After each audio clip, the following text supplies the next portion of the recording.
নমস্কার বন্ধুরা, rear view mirror চ্যানেলে আপনাদের সবাইকে স্বাগত জানাই। শীতকাল পড়ে গেছে আর শীতকাল পড়ে যাওয়া মানেই হচ্ছে ফুলকপির নানা রকম রান্না। ফুলকপি দিয়ে একঘেয়ে যদি তরকারি বা অন্য কিছু খেয়ে যদি বোর হয়ে থাকেন, তাহলে আজকের রেসিপিটা কিন্তু সম্পূর্ণ আপনাদের জন্য। ফুলকপি দিয়ে কিভাবে একটা খুব সুন্দর সুস্বাদু এবং চটজলদি স্টার্টার বানিয়ে নেবেন, সেটাই আজকে আপনাদেরকে করে দেখাবো।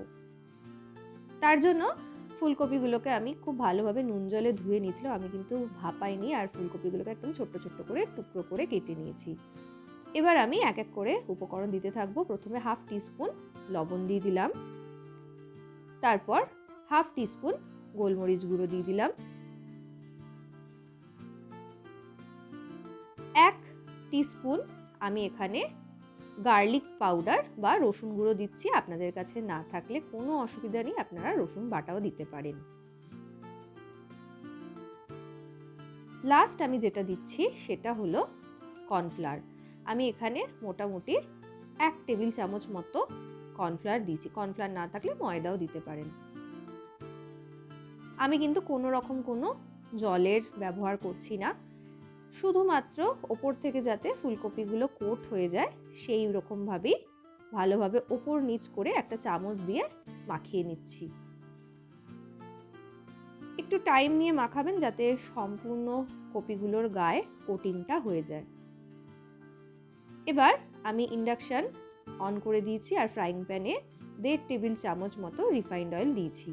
আপনারা চাইলে কিন্তু ডিপ ফ্রাই করতেই পারেন, তবে আমি ডিপ ফ্রাই করি না। আমি যখন এই রান্নাটা করি আমি এই রকমই শ্যালো ফ্রাই করে নিই।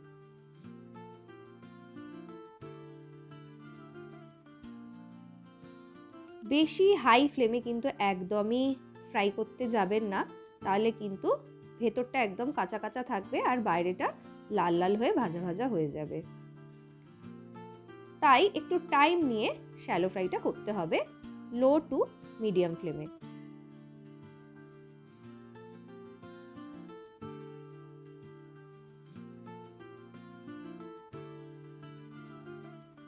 আমি আগেও বলেছি আপনারা চাইলে কিন্তু ডিপ ফ্রাই করতেই পারেন, তবে আমি ডিপ ফ্রাই করব না। আমার কিন্তু মোটামুটি ভাজা কমপ্লিট হয়ে গেছে।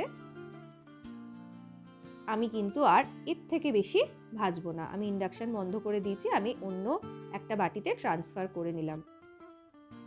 অন্য বাটিতে ট্রান্সফার করে নেওয়ার পর অবশিষ্ট যে রিফাইন্ড অয়েলটা রয়েছে তার মধ্যে আমি প্রায় 1.5 টেবিল চামচ মতো সল্টেড বাটার দিয়ে দিলাম।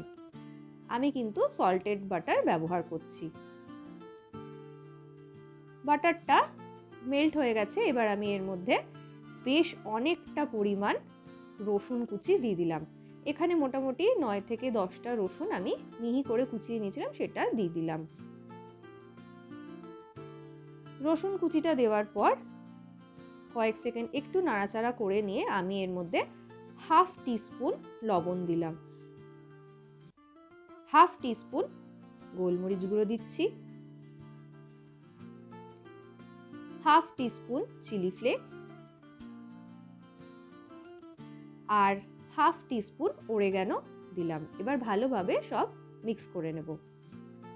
লবণটা কিন্তু অবশ্যই আপনারা আপনাদের স্বাদ অনুযায়ী দেবেন, কারণ যেহেতু বাটারটাও সল্টেড বাটার ব্যবহার করেছি তাই আমি অল্প পরিমাণেই লবণ দিয়েছি। এবার আমি স্প্রিং অনিয়ন বা পেঁয়াজ পাতা কুচিয়ে নিয়েছিলাম, সেটা দিয়ে দিলাম। ভালোভাবে একসাথে সব মিশিয়ে নেব। এবার যে বাটিটাতে আমি ফুলকপিগুলো ম্যারিনেট করেছিলাম সেই বাটিটা ধুয়ে আমি জলটা দিয়ে দেব, কারণ ওর মধ্যেই অনেকটা কর্নফ্লাওয়ার ছিল। তো গ্রেভিটা একটু থিক করার জন্য আমি ওই বাটিটা ধুয়েই জল দিয়েছি। আমি কিন্তু আর কোনো এক্সট্রা কর্নফ্লাওয়ার অ্যাড করিনি। আপনারা চাইলে অ্যাড করতে পারেন, তবে বেশি থিক হয়ে যাবে, তাই বেশি কর্নফ্লাওয়ার অ্যাড না করাই ভালো। কর্নফ্লাওয়ারটা দেওয়ার পরেই কিন্তু আমি যে ফুলকপিগুলো আগে থেকে ভেজে রেখেছিলাম সেগুলো দিয়ে দিলাম। এবারে ক্রমাগত কিন্তু নাড়তে থাকতে হবে, নইলে এক একটা জায়গায় ডেলা পাকিয়ে যাবে আর এক একটা জায়গা একদমই কোটিং কমপ্লিট হবে না।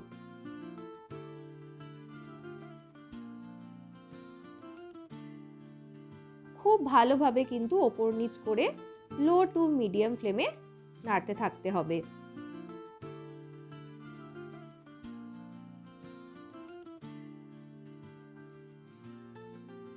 এই রান্নাটা ভীষণ সহজভাবে হয়ে যায়, খুব তাড়াতাড়ি হয়ে যায় এবং খুব কম উপকরণ লাগে, কিন্তু খেতে দুর্দান্ত হয়। এবার বাটিটা ধুয়ে আমি আরেকটু জল দিয়ে দিচ্ছি।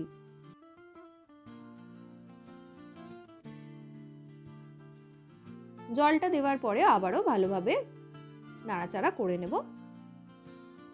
আপনারা যদি এই রান্নাটা একটু গ্রেভি গ্রেভি খেতে চান তাহলে কিন্তু জলের পরিমাণ আরও বাড়াতে পারেন। আমি একটু শুকনো শুকনো রাখবো, যেহেতু এটা আমি একটা স্টার্টার হিসাবে প্রিপারেশনটা করছি, তাই আমি কিন্তু বেশি জল ব্যবহার করব না।